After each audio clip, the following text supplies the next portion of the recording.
Okay. Right. So we are up to the bit about donuts. I'm not joking, actually. At least that's what the word that Rashi uses. This is a small piece about Tum and Tara, which seems only very tenuously linked to the whole sugya of Basra. We'll go through it relatively quickly. The truth is, it's basically about things that items that between you have two houses and you have a window between the two, and the question is, does tumah travel between one to the other? That's basically the question. And the question, if something is in the window, does that cause a block between the tumah to stop it transferring, right? The only real connection to our sugya, Tosfos says, because later on it's going to ask about the fact that we've learned that zroim, like things that are growing, seeds or whatever, are damaging to a wall, potentially damaging to a wall. And therefore you remove them, right? Now, that's the only connection. I have this theory, and I don't know whether it's my theory or I'm sure there must have been others who thought this as well, that you sometimes, I must have heard it from someone, that you sometimes find this, particularly with Tum and Tara, because there's no Gemora. So sometimes you'll find a whole piece of Tum and Tara put in even when there's a tenuous link, simply because it has to go somewhere. So that's how it is. But the reason why I mentioned donuts is because the Gemora says we're about a third of the way up from the end of your test on the base. Amar Tuvi Bar Kisna, and like last year, we're going to try and cover quite a lot of ground. Amar Tuvi Bar Kisna, Amar Shmuel, Tuvi Bar Kisna, Shmuel, Rokik, Eno Mai B'Chaloin. Rokik, what does Rashi say? There you are, Rokik, Sufganin. There you go. Rashi says Rokik is a Sufganin. Well, it's not really a donut, I think, but that's kind of where perhaps the borrowed term for donuts comes from. Sufganin is Charora Dako Virako. Charora Dako Virako, which is like a thin and soft kind of cake or something like that, right? So that's what it is. So it might not be that far from a donut. Interestingly, actually talking about fried foods, I actually saw someone today on one of these rabbinic groups. Someone posted a fascinating piece from David Feinstein, who basically says the whole origin of people think that the origin of latkes is to do with oil, the frying foods in oil, but actually it's not. It's because historically they used to knead them with butter, and basically because there's no real makar. The main makar is having milky foods on Chanukah, which no one seems to have. A lot of people don't. Some people do. What? Yeah, but how many people do you know who have milk cheesecake on Chanukah? I'm saying not that many people, right? So apparently the origin historically of latkes, that's what Dr. Feinstein said, was that they used to prepare the latkes with butter. So basically it wasn't like we have now, where we make the par of dafka, so we have them with meat. They were actually milky latkes, and that was the milky foods on Hanukkah, and that was how latkes began, which is quite interesting, and it makes a lot more sense historically, because there are very early sources, like you say, to have milky foods on Hanukkah. So cream donuts, everybody. Very impressive, very impressive. Yes, for the benefit of those on Zoom, we have donuts we cannot provide on Zoom, but it's okay. It's okay, so anyway, so there we are. So now that the question is like this rokik, let's just see the next Rashi straight away. About halfway through the Rashis, between two houses, there's a tefach opening between the two houses. You got a deceased person in one of the two houses. The tumah is breaking through to the other side through the window. Ein rokik zem might shiuroi. This rokik doesn't reduce the required share to tumah to be transferred. The kivon deroi la'achila, since it's fitting to eat, lo mevatel lahosom. Yeah, it doesn't nullify it over there. Because you can eat it, right? So therefore, you don't leave it there. Because and it'll be like a mechitza. And this principle is the one which is going to guide us through the whole sugya, which is the key question you have to ask with everything that's placed in this window. We want to get the window to less than a tefach opening, because then one house is safe, right? You can be a kohen, right? Yeah. There's no window in between. It's an opening. It's a gap. It's a gap. Yes. Yeah. Not glass. No. It's open. I think so. Well, sure. Glass would stop. Well, it's all complicated. Maybe. Yeah. Maybe. I mean, it's yeah. I mean, glass stop it? I think so. Yes, I think so. I think it would. No, because I just think it's interesting because at the Basra Chaim, they have like two separate rooms. It's a separate building, really. The kind of really in a separate building, but the kind of gap in between. You know what I mean? But that might be because they need to leave a window open. You know, otherwise you can't hear anything. I'm not sure if that. Yeah. Anyway, these halachas are quite complicated. But anyway, here the point is the principle is like this. You have to have in order to reduce the space so that tumah doesn't transfer from one to the other. It's got to be something that is going to stay there. If it's something you're going to remove, you're not going to leave there like this rokik. You're going to go and feed it to someone or eat it. Then it doesn't reduce the space because it's not permanent. There's no sense of permanence. So rokik in a might b'chalon. My year rokik says the Gemora. Why specifically a rokik something thin? I feel even if it's thick. So it's more so it's saying not only if it's thick. They're given the chozi since it's fitting for him. He's not going to take it. Not going to leave it there. He's going to use our rokik to mimis. Rokik, which basically because it's very thin, and therefore the moisture on the wall is going to make it unpleasant to eat. You might think I'm going to leave it there. Kamash malan, you're not going to nullify it there, and therefore you're not allowed to. It doesn't help. It doesn't help to reduce the space between the two. So the more ask why don't we just learn it that's a dovashum makabel tuma? It's something that can become tomei. The halacha is anything that is makabel tuma. It doesn't interrupt, right? It's not a chatzitza. It doesn't interrupt between tuma. It doesn't stop tuma breaking through because it is makabel tuma itself. So the answer it is needed with fruit juice. Now, because it's needed with fruit juice, it hasn't become mukhshar. Something to be makabel tuma. Yeah, it's got to come into contact with liquids, the 7 liquids like water and things like that. Fruit juice is not included. So therefore, it's not. It cannot be become tomei. That's the story. So Gemora asks a question. Make a question. You have a box which is full of straw. A barrel full of figs. Which placed in the window. So we look at it like this: if they would be removed. And the straw and the figs could stand by themselves. Then they cause an interposition. They cause a chatzitzin. If not ein chotzitzin, they're not chotzitzin. So basically, this what happens is that it has to be. You see, the box is not helpful. Why? Because the box can become tomei. Yeah, that's a classic example of a receptacle, a kli. So that's not going to help. So the box itself is not going to help to break between the two rooms. Yeah, so you only got to look what's in the box. And then the question is, can the things in the box stand of their own accord if you would remove the box? That's the question. So if you would take them away and they can stand by itself, so straw you can give to your animals, fitting, suitable for your animals, for his animal. And therefore he's going to remove it. It's more of a sario. It's rotted away. Chozi latina, you can use it to reinforce like clay, to reinforce the clay. This way kotzi, so it's got like thorns in, so it's no good for that either. Chozi la hasoka, it's useful for hasoka, for burning. You might use it as fuel. But masunta, where it's got moisture in, it's wet. Chozi la hesed godol, so it's still useful for hesed godol, for kind of big bonfire or something where it doesn't matter if it's a bit moist. This is an unusual thing. It's not usual to have a big bonfire, and therefore you would leave it there. So basically what we said is simply that we'll explain that scenario is talking about a case where you're going to leave them there. Again, following the same klal, as long as you're going to leave it there, you're not going to remove it, that's it. Right? That's how it is. Yeah? So then you mavatel it and it causes a chatzitza. Let's see Rashi. Avol rokik. Where's actually 2/3 of the way down there? About because it's thin and the moisture on the wall makes it sort of moistens it, and it becomes disgusting. They can't make it ready to become tumah. They're not machshir. Food cannot become tomei without hechsher mashka, which is called liquid, right? Water, wine, milk, these things. The chovis mole grogros, a box full of figs, ta'inimivation, dry figs, going to the they haven't become ready to be makabel tuma, right? Because otherwise, if they have become into contact with liquid, you have the same problem. They can't be cause a BB chayt.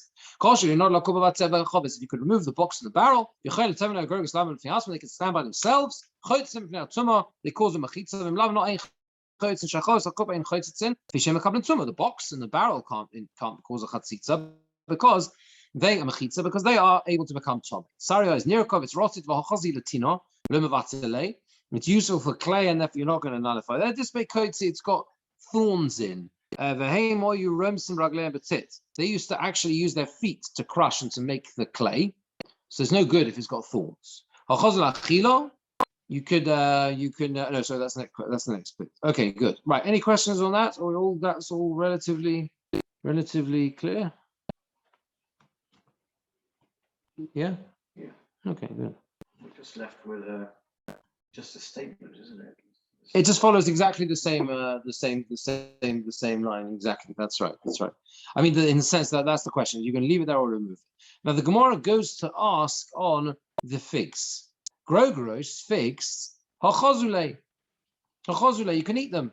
Yeah. And again, this is all Rashi says again. Look at Rashi. To all these questions, the Shmuel, all the questions on Shmuel, something which you can take it away. You might use later on. You're not going to leave it there. Therefore, it can't cause a barrier in the window. The Gemara says, when Rashi says they sleep, they become wormy. So you're not going to use it. They've gone wormy. So that's how we'd solve the problem of the figs. What's the case of the barrel? If the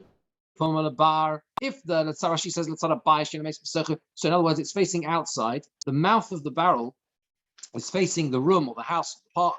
Yeah, the room where the mace is not inside, so the room that you want to keep tahor, right? Yeah. It itself should cause a machitza. The basic klal of a kli cheres is it can't become tomei from behind, from the back, only from the inside. So if the reverse side of this earthenware pot is stuck inside the hole, the tumah is going to come up against the back of the kli cheres, the bottom, the base of the kli cheres, and it won't go any further. That's how kli cheres can't become tomei from the outside. It must be that the mouth is facing inside. Now, if the mouth is facing inside, so then it will itself become tomei, and because it will become tomei, so you'll tell me, okay, but it can't go further, but it's not going to help because something which can be makabel tumah can't be chaytzitz. Even though that sounds a bit, I know it sounds a bit kind of counterintuitive because either way you've got a base to the barrel, so you'd say, well, it stops there, but it doesn't matter because the kli cheres can now be makabel tumah, and the klal is anything that itself can become tomei is not chaytzitz b'fnei tumah. So if it's the other way around, then it can't be makabel tumah. That's the point. Base. Yeah, that's exactly the point. Because if the base was facing the tumah cannot make the kli cheres tomei. Whereas if the mouth is facing the tumah, the kli cheres will become tomei. It's now something which can become tomei, therefore it can't be chaytzitz b'fnei tumah. Tumah and tar doesn't always follow. It's not logical. It has its own logic. It has an internal logic. That's the point. I mean, but it's not necessarily what sometimes it's counterintuitive. Basically, it's a cup like that. You turn it to the side. It's not a cup. We've got to think of like one of these. The easiest way of thinking of, at least this is what it was in the terms of the Gemora. One of those what they call the amphoras. These big earthenware jugs, which they basically use to carry everything in. I mean, that was like that's basically your classic kli cheres. So it's got an opening on one side, probably got some handles on the side, and it's got base, and this is stuck in this hole. It's a tefach size hole, right? And it's stuck inside the hole. What happens if the opening is on the top? It opens just up to the top. I think it's the same principle. I think there's a different thing about an aruba. That's called the skylight, and how tumah goes up through the aruba, through the skylight. Yeah, that's it's got the same sort of problems. Yeah. It's very important to have a good basic working knowledge of tumah tara, otherwise, because it comes up every so often in the. Finding corpse in your house. Well, it does have a lot of these halachas actually do have a lot of practical application for kohanim. I believe. I mean, you've got to know these things, and it's very interesting because Elena should need to go, but there's a distinction between the Basra Chaim and the union in Cheshin and it must be Cheshin and Enfield, I think, where there is real fencing for kohanim. Is that right, Avrami? No, there's the real fencing. They have 10 tefachim higher fencing. You can go up to some quorum. Yes, and Enfield as well. There's a pathway for kohanim, right? And very close to the graves. Yeah, isn't that right? Or you were there yesterday? Yes, Was that? Yes. Unfortunately, but there is a pathway. There is a fence. There's a fence. And there's a pathway, but they've got like yellow lines, and you've got to walk. That's right. That's right. You have to stay in the yellow lines, right? Yeah. You have to stay in the yellow lines because in Bushy there's an Eruv. Diane Aaron tray there. Put an Eruv up for Kohanim. Yeah, in other words, it's completely open, but it's basically Toras Pesach the whole way along. Poles and wires in Bushy. Yeah. I always wondered why that was. Could never make sense. What's the purpose of it? That's what it's there for Kohanim. Yeah. But I don't know if everyone. I'm saying there must be proven there's some machlokus about that, whether you need actual fencing or. Yeah. I see there's a makeshift barrier of sorts. Well, it's like an Eruv. Right. It's like Eruv. It's the same thing. It's poles and wires the whole way along in a path. Yeah, what as far as you go. I remember once being in one of the Basra Chaim. I think it was in Bnei Brak, and it was even more disconcerting than that because there was like there was a Kohen. I can't remember the Kohen there or something like that, and they were walking through, and there was this kind of like Masorah, like where Kohanim could walk. There's nothing to mark it out at all. You just had to know. Well, if you stay here, you're just about far enough away from Kvarim. It sounded like quite dangerous. But there are all sorts of things. You have that in the historic, the Beis Chaim in Eretz Yisrael, but for example, in people aren't aware of this, like in Tzfas. That's the classic example, right? So in Tzfas, a Kohen cannot go to the Arizal's mikveh because that mikveh is all full of Kvarim everywhere there. The whole hill, underneath the showers. They put up signs there letting people know. I mean, there's not Kvarim underneath the actual, the mikveh is a natural spring, so obviously that's a natural, but the entranceway, it's all been built, unfortunately. People have been buried there for hundreds and hundreds of years, and the whole site and there were landslides. That was the problem. There were earthquakes in Tzfas. So the whole, there are Kvarim all over there. Anyway, you can actually say that the mouth of the Chovis is facing the outside. It's facing the outside. So you can have a case where the mouth of the Chovis is facing outside. So the Tumah does make it Tomei, and it would make, or at least it would make it. On the contrary, it's facing. The mouth of the Chovis is facing outwards, therefore it shouldn't be Tomei, but it's a Chovis Shamateches. It's a metal barrel, and the metal barrel will become Tomei even on the outside, right? That's how it works. Now the Gemora is going to give a list of different things that fulfill the criteria or don't, as the case may be. Meisvei, question of Bryce. If you have herbs or root grasses that was detached, you place them in this window. Like you can sometimes get like vegetation growing in your window. It's a problem if you do, but that can happen. They grew up by themselves inside the window. Piece of cloth of less than 3 by 3 etzbos. It's a very small piece of cloth and not really usable for anything. A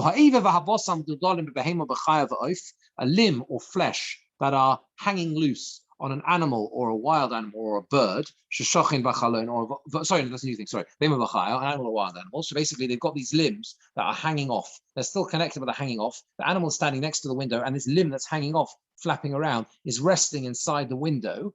Okay. Now the reason why a live animal with a flapping limb, and the flapping, detached limb, yeah, it's alive. It's not in a good state, but it's alive. And it has a flapping limb, and the limb is resting in the window. Now the point here is that limb at the moment can become Tomei, what's called Tumas Oichlin, because it's going to be detached and it's a limb of an animal. Okay, and it can become Tomei with that level of Tumas Oichlin, but it has to have Hechsher, has to come into contact with liquid to become Tomei, and these have not. They have not. The limb has to come in contact with liquid? Yeah. Basically, what we're saying is like this, is that you see an animal, the animal itself, a live animal, let's say normal live animal with fully functioning limbs, right? Is not Tomei, can't become Tomei. A living animal can't become Tomei. When it's dead. When it's dead. So then if one second, it's a living animal, it can't become. One second. Let's just take it slowly. A living animal that's in the window, I think, is going to move. Well, it might move, it might not move. But if the animal is going to be, I think we talk about animals. We might come to animals. Sorry, what did you say, Jeremy? A human being becomes Tomei, Yes. but an animal doesn't. No, not a live animal. A dead animal will. An animal only by virtue of the fact that it's a food. A live animal can't become Tomei. Yes. No. Well, it depends. It depends. Nevela is different, I think, because I think Nevela has a high level of tumah through tumah. It's called tumas Nevela. But when we're talking about here, basically, parts of animals, yes, which we eat, can become tumas oichlin. Okay. Now, this the Gemara is going to discuss the fact that the animal's not going to stay; it's going to move. That's a fundamental problem to what we're trying to achieve. But let's leave that because the Gemara will talk about that, right? But you have this animal, and the animal has a limb that's resting in the window. The limb, as it is in the window, it should become Tomei, okay?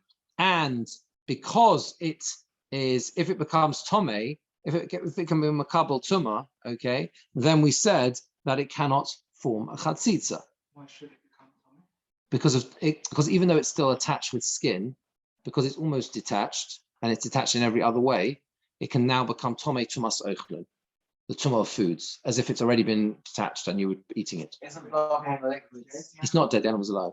But you just said an animal alive can't become. Exactly. And that's why we've got this strange scenario where you can have a part of a living animal that can become Tomei. You understand? Yeah, exactly. That's exactly the point. Forget about the fact the animal's going to walk away. It's not going to stay there. We'll deal with that, right? But that is the point. That's exactly the point. The animal itself, it can't become Tomei. The limb can become Tomei. This limb, though, I mean, if it can become Tomei, that's a problem because it can't cause them. It can't interrupt. So why can this one? This one does work because it hasn't become buchshar, hasn't come into contact with liquid. There's blood. There's blood on the proper. Yeah, but there's no blood. There's no Yeah, blood. but when it's detached, there'll probably be some liquid, some blood. Yeah, maybe, but at the moment it's not. Oh no! Why? You can have a limb that's detached, but still the skin is still solid. Skin is still whole, no blood. Yeah, I'm talking about proper size maybe. Spider legs. No. Proper leg. It's detached. Where does Abraham in a hike come into all this? Or does Yeah, it but have- you can't eat it. We're not worried about eating it. It's never had the status of a food. Why? Because it's Somebody Abraham can in a hike. No, someone can eat it. A human can eat it. Human people can eat it. You're right. And but you could shech the animal. But it's got a broken leg. No, you can't. You're right. You wouldn't be able to eat it. But it can. Tumas Oichlin, I don't think works on the basis of what we are allowed to eat. It's a tumah that attaches itself or can attach itself to foods, things that are classified as food. Isn't it really foods that come into contact with the liquid? Yes, that's the point. This hasn't been, which is why it's included in this list of things, right, that can be a good blockage in the window. Remember, the klal is because it can't become Tom. That's exactly. Now, the strange and convoluted case of this animal, right, is because it's a chiddush. That's the point. It's a chiddush, right? You have a live animal, right? You have a live animal where you have a part of the animal which should be able to become Tom, and therefore should not serve as a good interaction, but it does because it hasn't become huchshar, right? Now coming into contact with liquid. Now the next case is va'of sheshochin b'chaloin, a bird that's rested in the window. That's also a good interruption. The more we'll discuss. Well, hold on a second. It's not going to stay. It's going to fly away. So we'll talk about that, right? And again, a bird can't become Tomei, a living bird. Yes. So therefore, it's good. If you can get it to stay there, it's going to be a good blockage. Yeah. Va'ovid kechovim sheyoshav b'chaloin, a non-Jew who sits in the window. He's also good. Why? A non-Jew can't become Tomei. A Jew can. A non-Jew can't become Tomei. What about the principle we had with regards to the food that it's going to move away or it's going to be eaten? Yeah, but that will also come to. Yeah, the fact that all these things are not going to stay there, that's the one we're going to deal with. But right, but in principle, we'll get to that. Right now, Ben Shmoina Manach Wachalon. This is really one of my brother was interesting with this. Ben Shmoina is an 8-month-old baby, which is placed in the window. Now, an 8-month-old baby in the time of the Gemora was treated as if it wasn't alive because they didn't survive. Pretty much. That was. I mean, Baruch Hashem nowadays it's not like that anymore. But 7 yes, 9. 7 yes, and 9 obviously.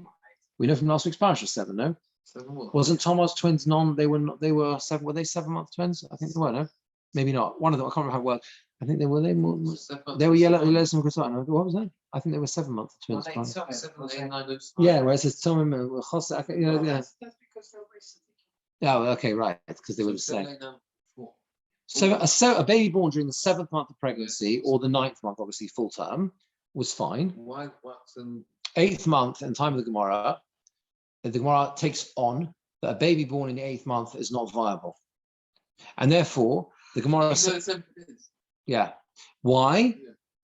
Again, it's difficult for us to kind of exactly put our fingers on. I think people have done research into this. It's something to do with a certain stage of development, things that develop. I have a feeling it might be something to do with the lungs. I don't know what it is. There's something about the development that takes place in utero during the 8th month, which is dangerous or something like that.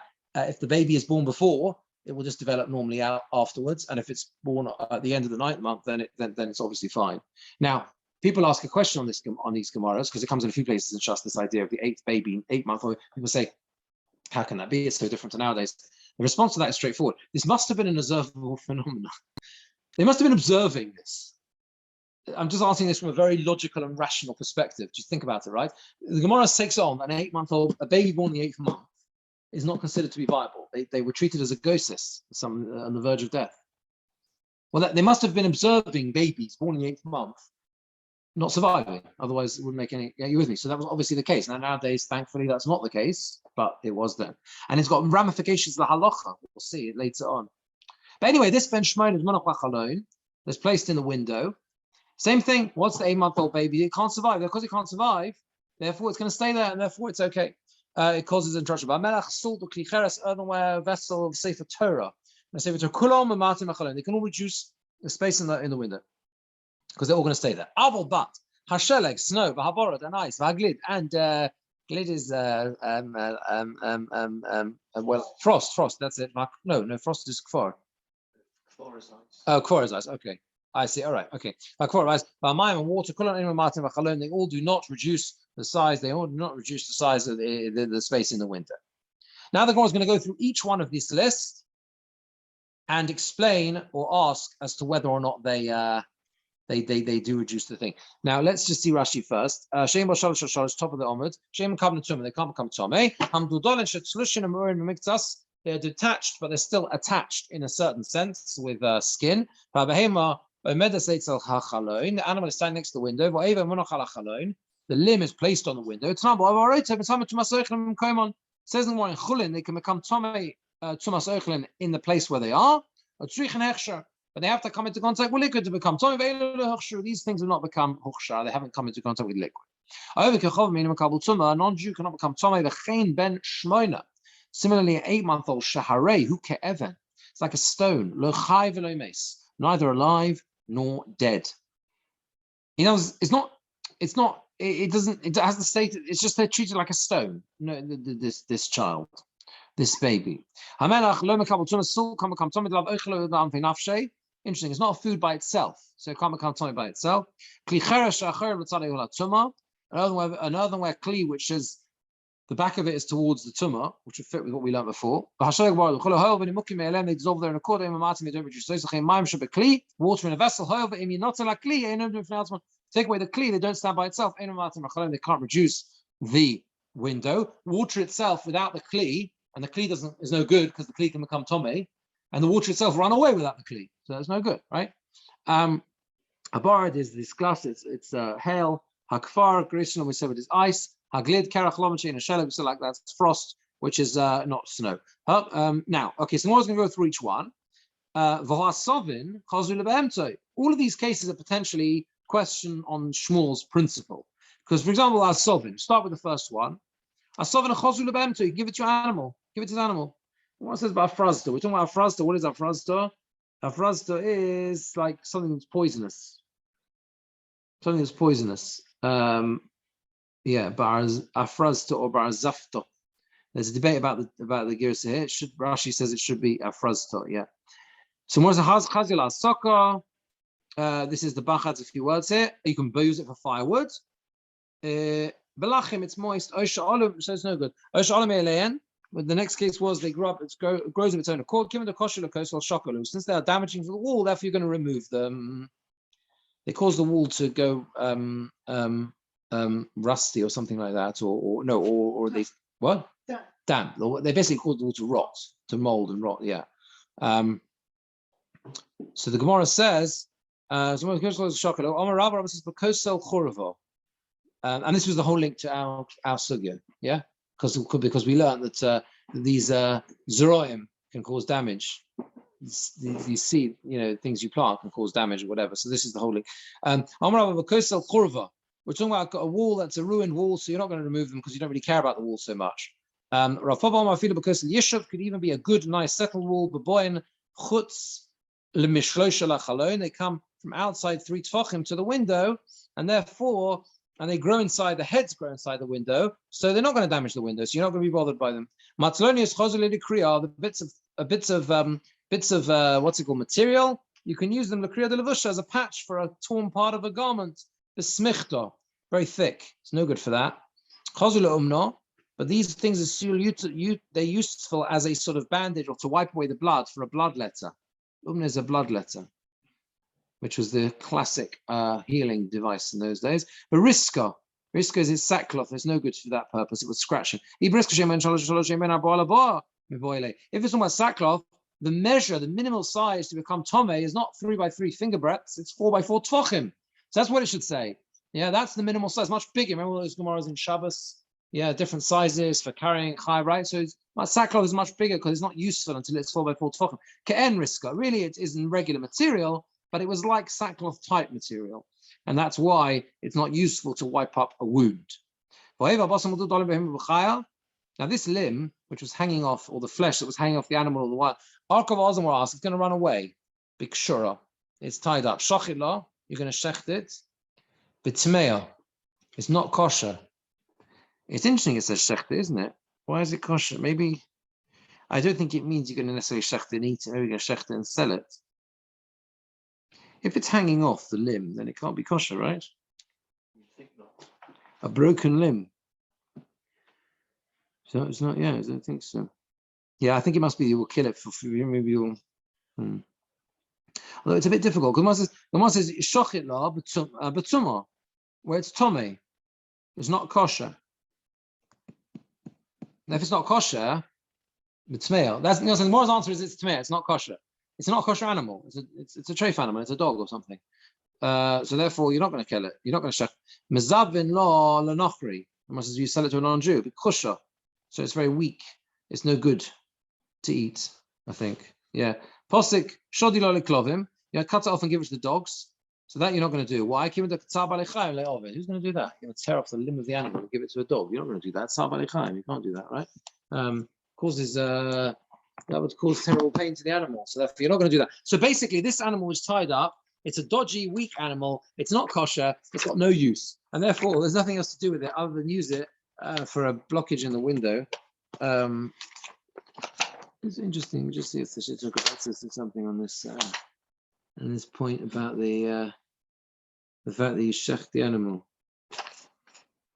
If he does.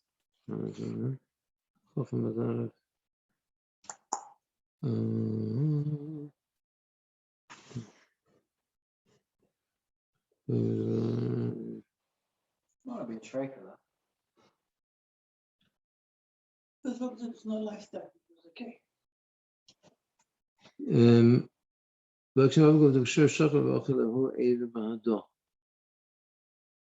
Yeah, maybe it's a type of, I don't know, it's a type of limb that maybe isn't, it doesn't make it treif. I'm not sure exactly how that would work, but maybe there is such a thing. You have to look it up in Choron.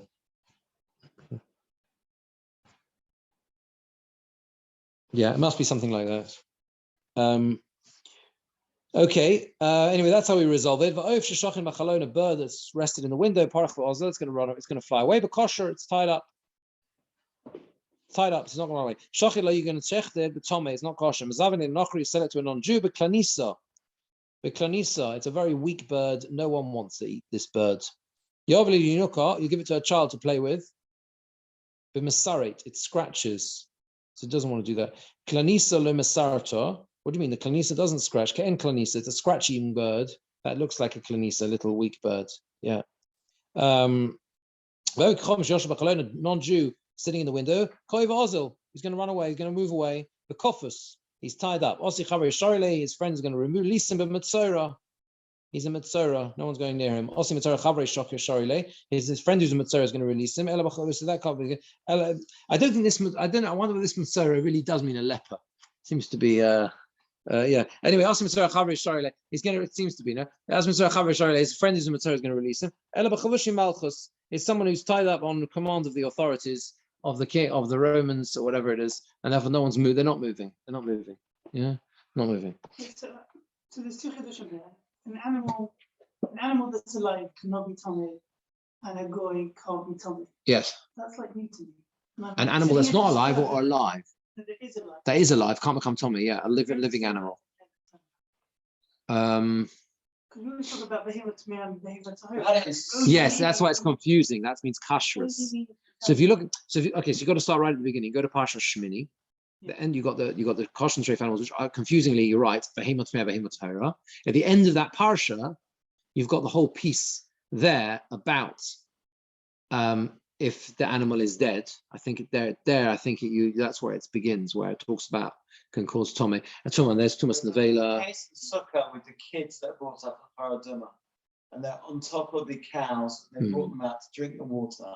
The cow acts as a barrier. Everyone remembers that because it's like a really funny thing. They bring up the kids from birth, so they're tahar the whole time. They're tahar the whole time. And the cows, which actually the question is whether they put a door on that or not. But the doors had to be because it was a certain width to prevent the ground. Yeah. What shall we do to help Martin with his disturbance? Not just woman that has no concept of tomato. No, well. If my memory serves me correctly, I think Chazal, there's a Gemora Nida, isn't there, that Chazal made him like Zov in a Chol Divrayim, like a Zov. See, these are big sugyas, you'd have to find out whether there are, but in terms of regular contracting of Tumah, like Tumas Mace, not. You see, that's, I think, learned from Odom in Parshas Chukas, Atem Kriyim Odom. I think that's what we learned from. You are called Odom. There it says there was a Odom Kiyomus Ba'el. I think that's where we learned it from. The thing applies to someone called Odom Atim Krim Odom. The Chovim Krim Odom. There's a whole discussion what the word Odom can include. There's a whole really just sort of like touching the surface of. You look at Tosfos talks about it. Look, there you go. Tosfos. See, it wasn't so obvious to Tosfos because he explains where that's from. Look, since you've raised it. It's Dira Maschel Va'oved. You see that? Yeah? So Overchom Einam Kabel Tumah, Overchom can't become Tomei, because enough like Mikrob, Paragrace to Nozer. It's a postic in Nozer, or in the Gemora Nozer. So the Esher Shei, it's more of a Techa Kahol, from the Kehila, Yot Overchom She'en Lo Kahol. Right? There's no Kahol, that's where it's now from. But I've got the Chom Masom, that's what I referred to. I've got the Chom Masom, because that was what I was thinking of. Chazal made them like Zovim, like a Zov, which is a very high level of Tumah. That's a din derabbanan. Minatorah, they're not makabel tumah. Therefore, chotzim b'fnei tumah. That's why the mechotzis in front of tumah, because minatorah they can't become tumah. That it says there's a chumrah of a sheretz over shechvazera, where the sheretz can't. There's no division of tumah, although there's no different types of tumah. I think, and the Gemara says,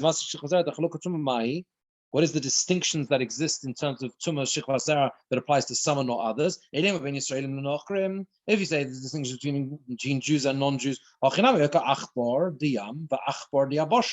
are distinctions in Shrotzim as well. There's the mouse of the sea and the mouse of the dry land. I don't know what mouse of the sea is, but anyway, the implication is that when it comes to Tumas Sheretz, there's no distinction between Jews and non-Jews. Says Tosfos Lav Pirchahi. That's not a question.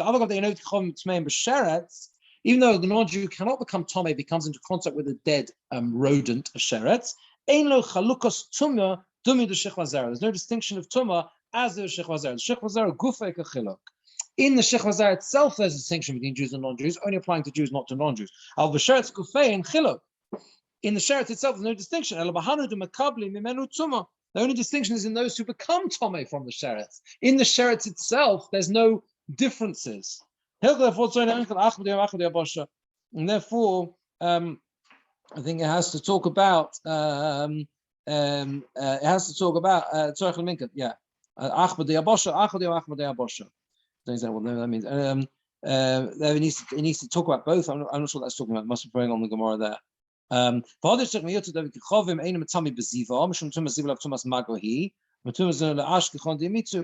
do you have to have a posuk which excludes a non-Jew, saying a non-Jew can't become Tommy Beziva?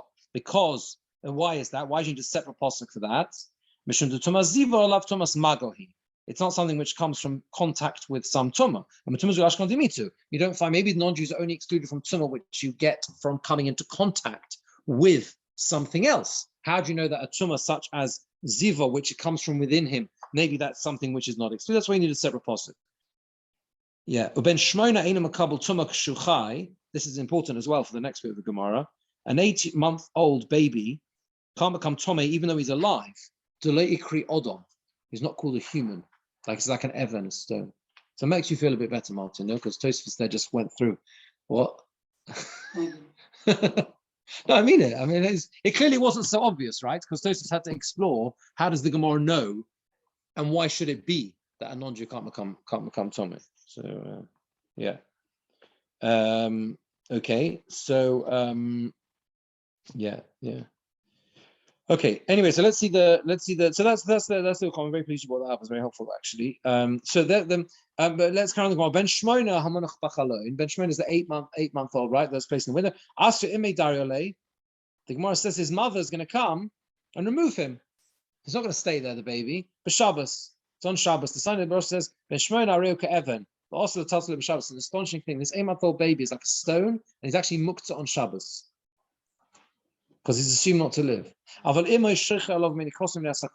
His mother's allowed to lean over and feed him because of the sakana, because of the danger. It's not clear why there's a danger, what the Gemara means by a sakana. Can't be a sakana for the baby. The baby's not going to survive anyway, according to the Gemara, right? So it must be a sakana for the mother. What's the sakana of the mother?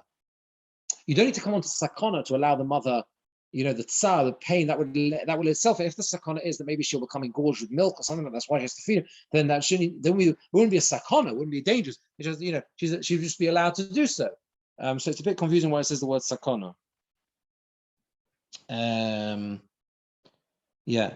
So the very last Tosfos on the Amud says the very last line. Va'ari begoses sheyamas kodem sheyitzei Shabbos. There's a ghost that's on the verge of death. He's going to pass away before the end of Shabbos. And the idea is they're going to bury the baby there. It's very difficult to understand, but that's what we're talking about here. That's what we're talking about here. Yeah. Huh? No, By the way, have you helped yourself to the Demitim went all the way to what? But they'll take them as a souvenir. Okay. All right. Melach, the Gemara asks, salt, chazule, salt is fitting for him. You can use the salt. What's wrong with the salt? You're going to take it. Marisa, it's bitter.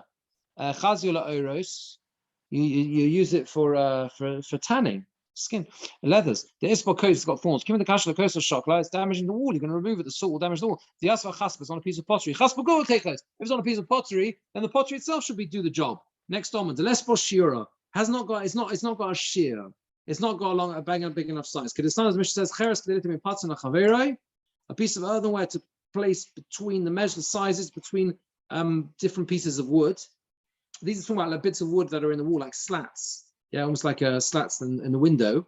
Now, the Mishnah says in Shabbos, how much cheres is there to be significant? It's got to be enough that you'd paste between these slats. In lots of Shabbos to make you Chaim in our Torah for carrying. So that is therefore it doesn't have that size pottery, and therefore it's insignificant. Next case was the kli cheres. Kli cheres, the Gemara asks chozile. Again, you can use the earthenware vessel. The mitanif, it's dirty. It's not useful because it's dirty. Chozile umna, the bloodlet doesn't care how clean it is. The menakiv, it's got a hole in it. It's not good for that either. So again, that's why you're going to leave that. Sefer Torah chozile mikra. You're going to read the Sefer Torah. Why on earth is a Sefer Torah in that window causing instruction? Bebolu, it's worn out. You're going to have to store it away in a geniza. Shomte geniza, so you say that's where you're going to store it. You're going to leave it there. That's how the whole Cairo geniza came about, right? They didn't bury them. The Cairo geniza, right? What did they do? They had an Ezra Noshim or somewhere, a room behind the Ezra Noshim in the Ben Ezra Shul in Cairo, and they basically they used the room as a geniza. and they put things in there, and that's how you got levels built up until eventually it's hundreds of years of worth of documents there. So the same thing here. Shom taking his osa. They leave it there. His osa. Yeah. Yeah. Omar. No, that okay. Okay, let's just see Rashi. Then we'll just finish off the Gemara after that. Rashi is halfway on the previous Omid. Halfway through, approximately. So you're going to use grasses for his animal. The Soviet, you're going to take away this no mati. Even so, as long as they're there, they reduce the space we took for the Shmuel. That's a question on Shmuel. So we answered all the cases basically. But our Zavta, what's our Zavta? It's poisonous for the animal. Remember, guys, our Zavta toya. If you have the gears our Zavta that you're making a mistake, it's a blacksmith's hammer. Not related to what we're talking about. Don't get that wrong. Given the kosher so they cause it to go moldy. Can take it away. But even though it reduces the space, it's therefore a question on Shmuel. We said these grasses are coming 3 tefachim away from the coast. The tops of them grow inside the window. They don't make it go moldy. Now, the boy so they can't. Sorry, said that. To make a patch on a garment. It's very thick. Someone who's bloodletting to clean them out of the makkah, of the wound. It scratches. Should be less than 4 or 4 tefachim. That's the measure of the sackcloth. Klanisa is an oaf kochash mode, a very weak bird. No one can use it. It's weak as a small bird and it scratches. They will scratch his hands. Give the kosher lekosel. As we said in our Mishnah, top of the next one, it's got no measure, therefore it's irrelevant. Cheres in its Shabbos, carrying on Shabbos, you can't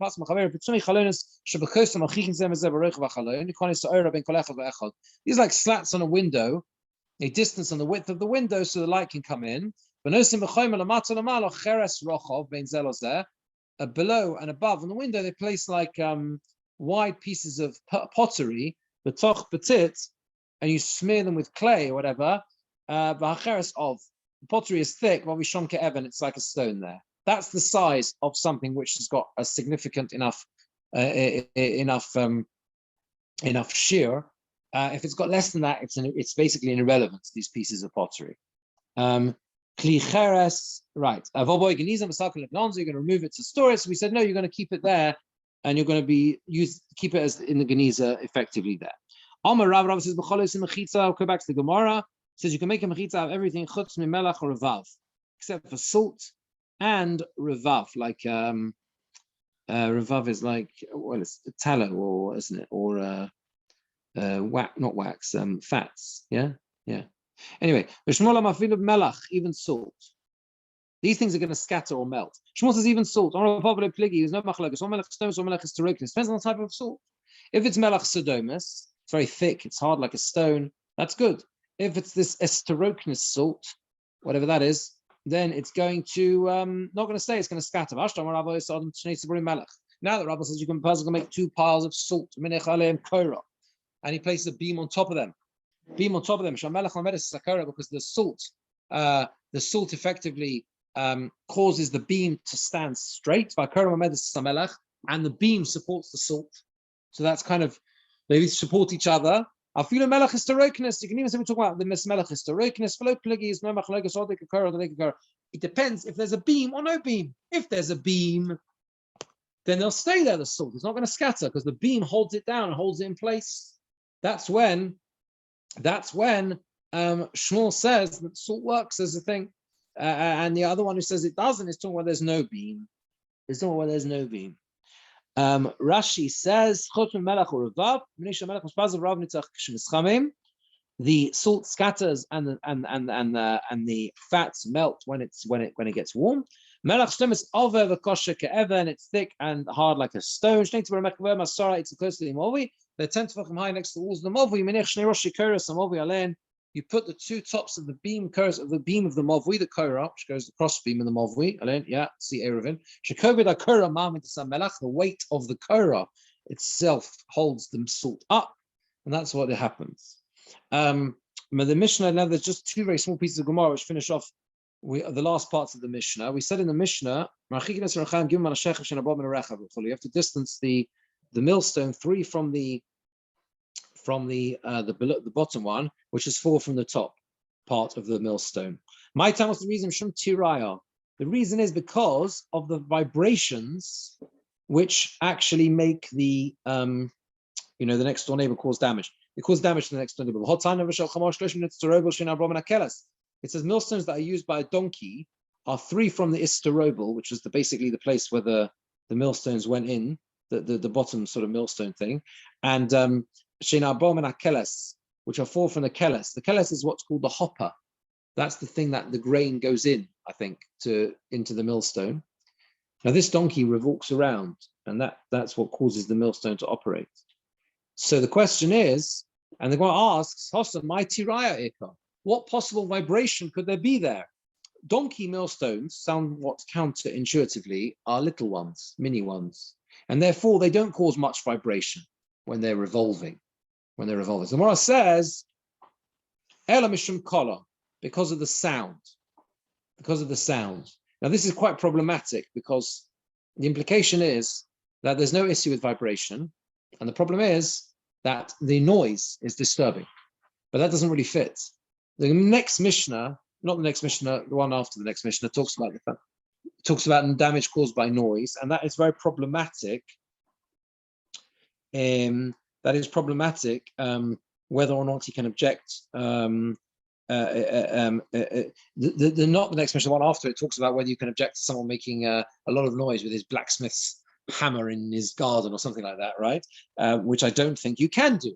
In fact, it says explicitly there that the kol horei Chaim, the noise of the millstone, you cannot object to if that's what he's deciding to do in his back garden.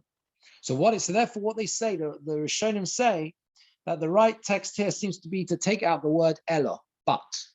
So it just means mishum kola, the noise. Doesn't mean he's objecting to the noise.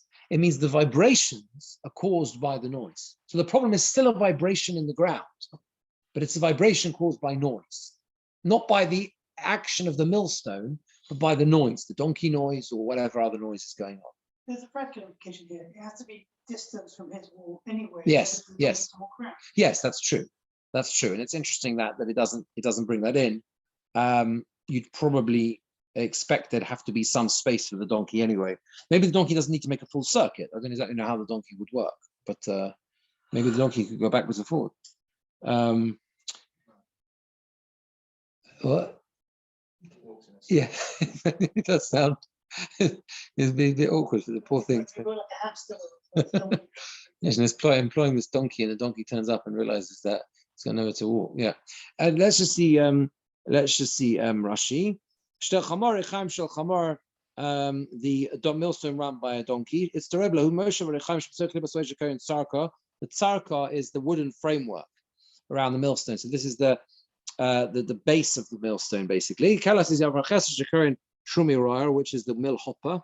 My tirayek or Chaim Ketanim, the kalim in the light, the small, it's not troubled from it rolling. So the Gemora says, Mishum Kola, Yesh Mishum Kola and Hagas HaChamor. Rashi says some say it's the noise of the leading of the donkey. Some say it's the sound of the millstones themselves. The truth is that Tosfos on Yud Ches Amud Aleph made a reference to this, the first Tosfos in Yud Ches Amud Aleph, and we actually learnt this.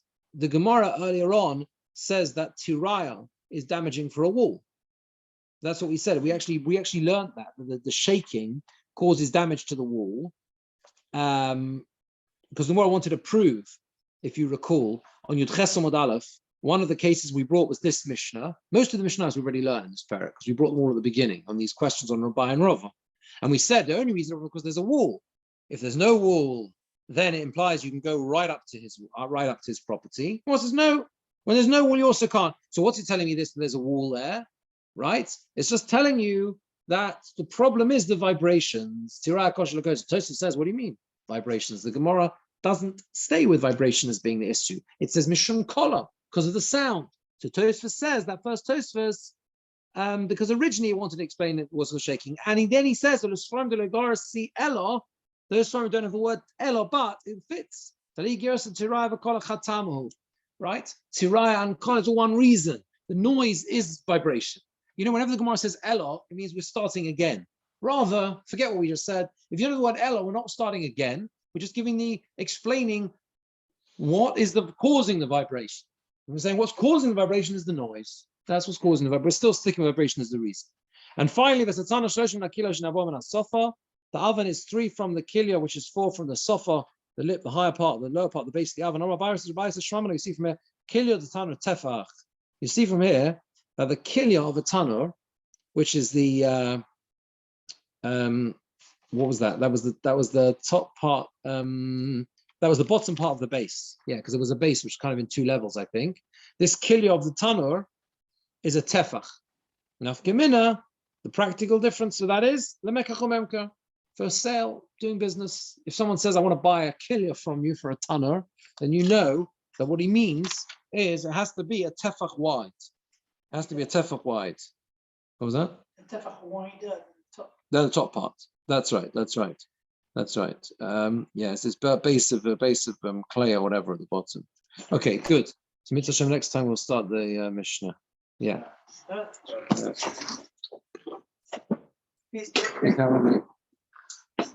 Thank you. Okay, bye.